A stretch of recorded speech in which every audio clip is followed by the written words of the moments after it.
Yo, what's good? Welcome back to another video. You read the title. It's a new day, new part of the economy. We're going over the top 8 stocks to buy right now. Every single day there's new stuff going on in the market, and what someone's strong buy will be tomorrow's strong sell. So that's what I'm here to show is these are 8 stocks that are looking really good with super good potential. And I'll explain why. I'll go over the financials, I'll go over the reasons why they're hot right now, and basically vouch for each of these companies. So without further ado, I'm gonna get started. Coming in at number 1 is Microsoft, ticker symbol MSFT. And the reason why is because they show no sign of slowing down. So Microsoft has this thing called Azure, which is their computing system. It's sort of what Apple's cloud is. So with Apple, they have the cloud. Microsoft has this thing called Azure. I don't know how to pronounce it. Who cares? But basically, they're commanding almost 24% of global market share when it comes to cloud services. The only 2 competitors is Apple's cloud and Amazon Web Services. And those are really successful. So there's obviously really good signs that this one's also going to be successful. Year over year, cloud revenue is up at 20%. Their year over year cloud revenue is up at 28%. Their AI related services grew 165% year over year. And they've generated $3.2 billion from enterprise AI solutions in just the last quarter. Their margins are still really good at 42%, and they've got nearly $26 billion in free cash flow, which basically means that they're financially really healthy and stable. They have $145 billion in cash reserves, and their debt to equity ratio is one of the lowest you'll ever see within major companies. And for those that don't know what the valuation is for the AI market, it's sitting at around $150 billion. So Microsoft's not slowing down anytime soon. They're currently sitting at $452 per share, market cap of 3.36 trillion. Yes, trillion, you heard that correctly. With a 52-week high and low of 468 to 366. So their dividend yield's also not horrible. It's not a dividend stock, but 0.73%. There's nothing to say no to. Their PE ratio is sitting at 37.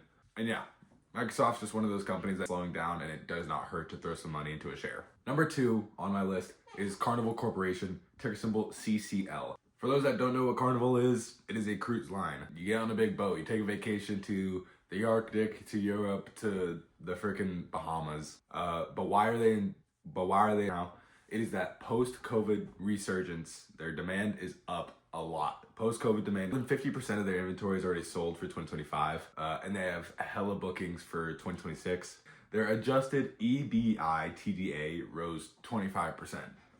I know. I didn't even know that. I didn't even know what that until I started looking it up. But it stands for earnings before interest, taxes, depreciation, and amortization. It's kind of another way to say profit, but it just excludes a couple things. But it rose year over year for 2024, but it rose 25% in just the third quarter for 2024, with operating income over $500 million. For such a large company, usually they would wait to pay off their debts until the very end when they're either at peak or their selling point. But they're currently paying off their big debts now. Starting a cruise line, you need debt, and they've got around 30 billion of it, and they're actively paying it off, which is huge. This new administration that Trump came in is supposed to lower the rates. Whether they do it or not, I don't know, but lower rates will help them dramatically. Inflation is supposed to be easing up. And also, when it comes to cruise lines, they're not going anywhere. The top cruise lines, Royal Caribbean, Disney, and Carnival, no one's gonna forget about those big 3. I think of 3 main cruise lines, that's what I think of. So Carnival's not going anywhere. They're one of the pivot points for cruise lines. Yeah, they're currently sitting at $26.07 a share. So it's a relatively cheap share to buy. Also pre-COVID, so 2017, 2018, they were sitting at $60 a share. So these guys have a history of being up there in share price, and COVID just killed it, obviously, but they are on a rise right now. Current market cap sitting at $33 billion, 52-week high and low of 27 and 13, P/E ratio of 23. They're based out of America. There's just so many green flags for this company. I like it, and that's why it's on this list. Number 3 on this list, everyone knows this company, Amazon, ticker symbol AMZN. This is kind of the similar reasons for Microsoft. They're driving AI. They are developing proprietary GPUs, which, for those that don't know, computing systems to compete with NVIDIA. It seems like every single big company just wants to compete with NVIDIA, and I don't see why not. NVIDIA is working and everyone wants to do what NVIDIA is doing. Also, Amazon Web Services, literally, I mentioned it earlier for Microsoft Azure, but it's there. It's not going anywhere. More and more companies are going to start using it, and more companies are going to start and more companies are going to keep on using them.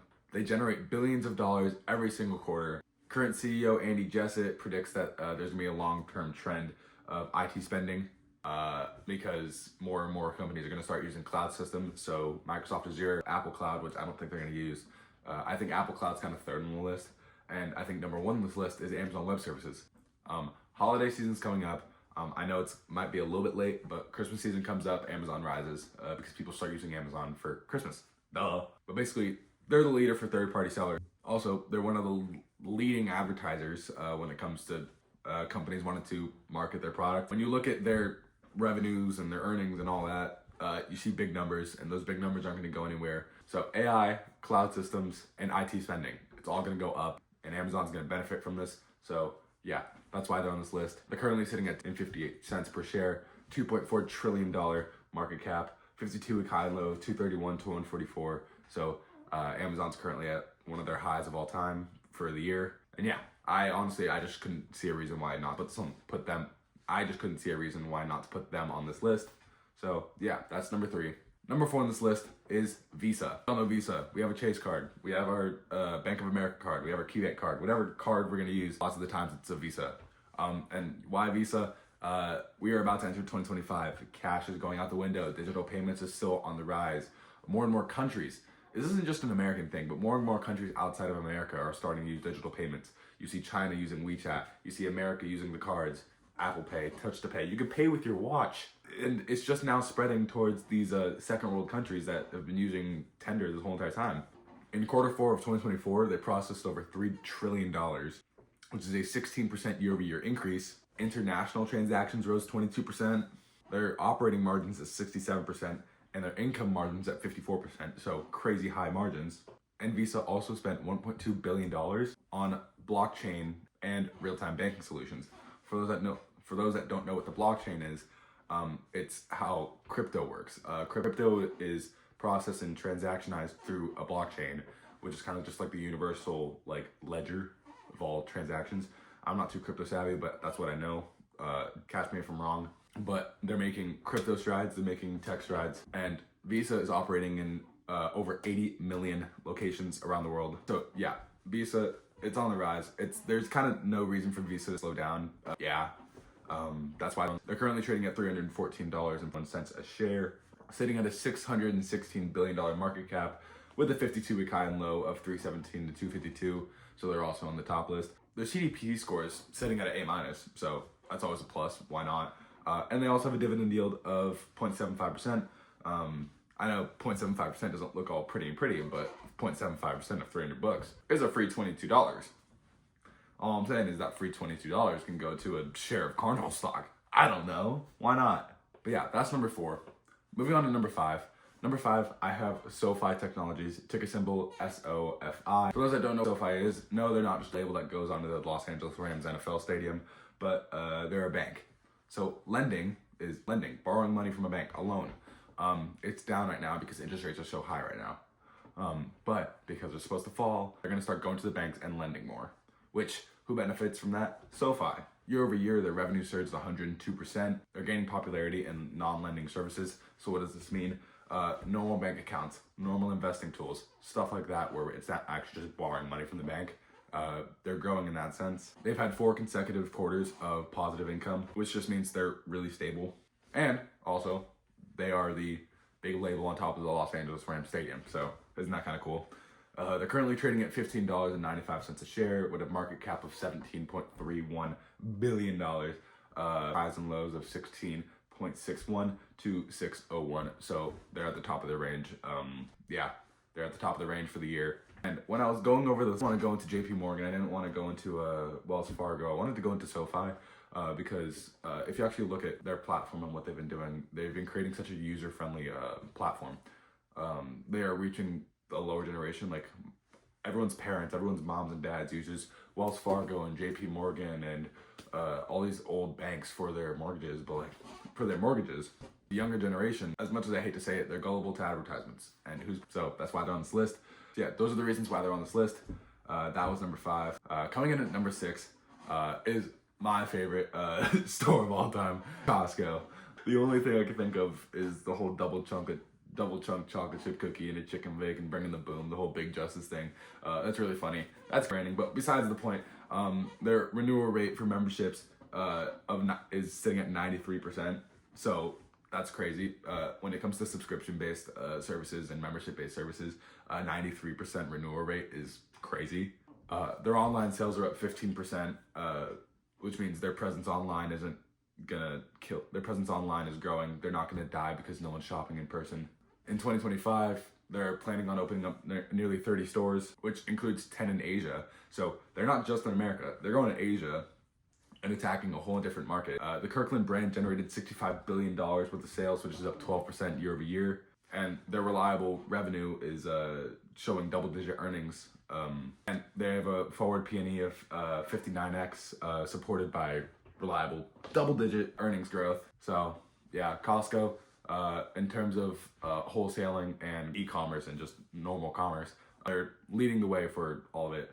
They're currently sitting at $990 per share, market cap of $438 billion, 52-week high and low of 631 to 1007. So they're at the top of their range going into the 2025 with a dividend yield of 0.47%. I know it doesn't look like much, but 0.47% of 990, nearly 1,000, is $47 basically. So yeah, if you want to build a dividends portfolio and you can somehow manage to grab a whole entire share of Costco, I mean, you'll get an extra $47. So, but that's that number 6 on my list. Number 7 on my list is Devon Energy. It's ticker symbol. Are they? If you couldn't tell by the title, they're an energy. What do they do? What type of energy? Are they solar? Are they nuclear? No, they are this thing called hydrocarbon. So pretty sick. I'm not an energy nut, I'm not a physicist, and I could care less. But I care about their finances and I care about their numbers. So their Delaware Basin operations achieved 45% return. Their free cash flow yield is sitting at 12%, so 12% free cash. That's great. They show financial stability through their EBI TDA ratio of 0.8, so that's really good. And their dividend yield is high. They are such an attractive company for dividend yield portfolios. Their dividend yield is sitting at 5.86%. 5.86%. That's freaking screw a savings account that gets you 4% and get some Devon stock, because that's freaking high, dude. And they've also secured favorable pricing for 60% of 2025 production. Basically means that they're not going to get washed out by the market because their prices are too high. So they're currently sitting at $34.11. Market cap of $22.4 billion, the 52-week high and low of 55 and 33. So they're actually at the lower end of their 52-week, they're actually at the lower end of their 1-year high and low, which means, you know, I'm no Reddit trader, but buy the dip. That's all I gotta say. With their dividend yield of 5.86%, that is such a beautiful looking dividend yield. Yeah, and energy, especially energy, green energy, is going to probably go up because of Trump's new administration. He's been pushing for fossil fuels and we're pushing for oil-based energy companies. So why not? That's why they're at number 7. And basically, we're going to go on to our last one. And this is kind of a hot topic right now. I feel like hot topics are great to put on blast. And that is UnitedHealthcare, or UnitedHealth Group.